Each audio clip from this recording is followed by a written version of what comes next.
Looking at Unit 4B practice and just talking our way through some of these questions and practice exercises that we can get done today. Let's go and start with this first one where it says create scaled drawings on a grid. So what I see here, it says plot the image ABCD as a dilation with a scale factor of 1/3. Let's break down what that means. Dilation means that you're making something smaller or bigger, but still the same shape. And 1/3 means that it's going to be, that's the new size. One of the sides has been plotted for you. So I see that it has D prime C prime from DC. So DC was 3 units long, now it's 1 unit long because it's only 1/3 or divided by 3.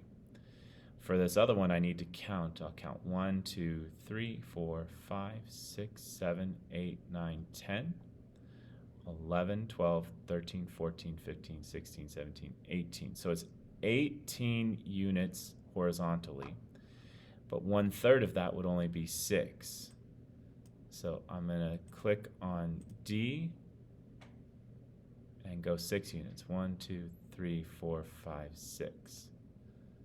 There we go. And I'll make this box just like the original one.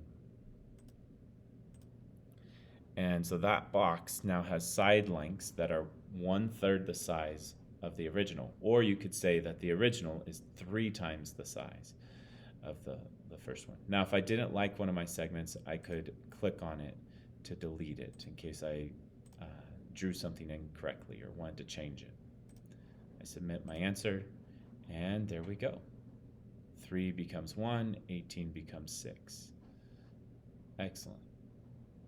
Let's do another one, but at a slightly higher level. Now what I see here is it's got a more complex shape, and our scale factor is not 1 over something, but like 2 over something. I notice that S to T goes 3 units diagonally, so 1, 2, 3. And over here, ST goes 2 units diagonally. So a scale factor of 2/3 means that it only goes 2/3 of the distance. So the next one I'll do is this vertical.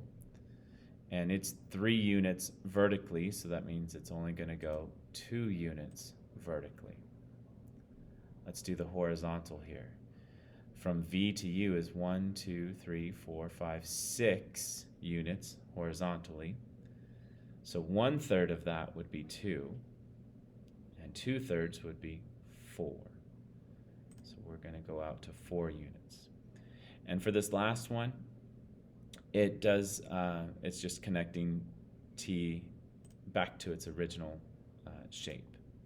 It's hard to kind of look at this horizontally, but you can kind of see that there's 1, 2, 3 extra long diagonal units, which makes this 1, 2, or 2/3. So I'm describing these because these long diagonal units are not the same as these shorter diagonal units, and those are not the same as the horizontal or vertical. But I'm trying to find a way to measure that and then split it down to 2/3. We'll submit our answer for that one, and there we go.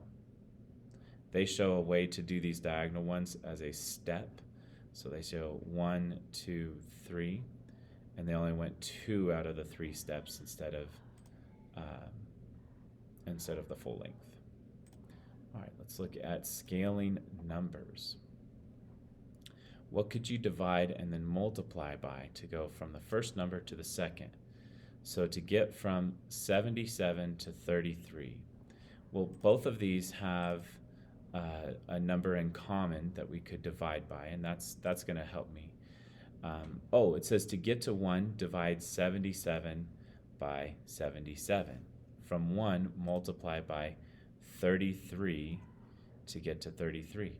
Or in a single step, multiply by 77 by 33 divided by 77. Because that has, this fraction is those 2 steps in one. Divide by 77 and multiply by 33. I like that a lot. It's trying to help us visualize a fraction as 2 steps wrapped up into one. All right, let's do scaling numbers level 2. Our first number is 36 and our second number is 30. So let's do the same thing we did before. We're going to divide by 36 to get back to 1, and we'll also multiply by 30.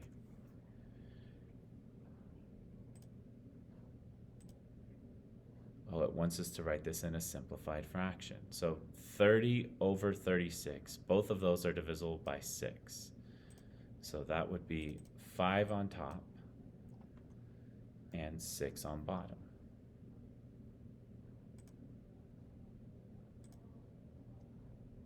And there we go. So one way that they're showing to do that is they see that 30 over 36 has a fraction of 5 over 6. So that's one way to figure out, instead of just writing 30 over 36, you could divide the top and bottom by 36. That's what we did. And that was the greatest common factor, or GCF. Find the scale factor is the last one here. So the scale factor is what do you multiply by the first figure to get the second one. Well, this is the same thing as what we just did. It's trying to see, how do I get from the number 68 to 63? Well, I could say I'm going to divide by 68,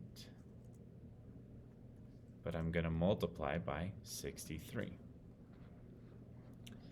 And let's see if they take that. That is exactly what it is. So it's the same thing that you were doing in those exercises before with using just numbers, but now it has a picture to go with it.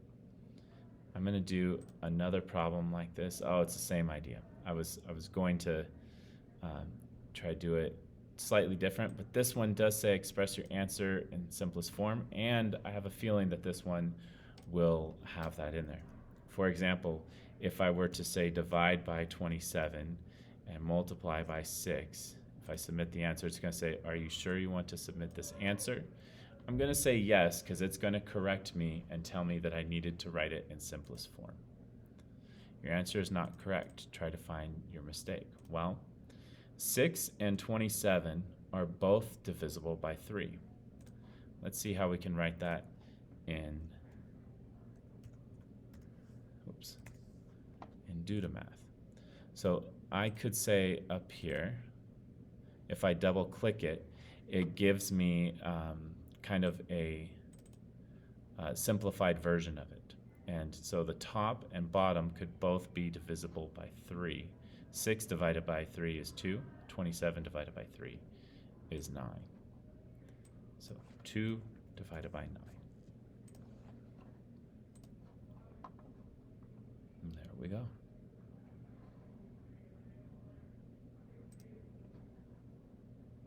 And that is examples for Unit 4B practice.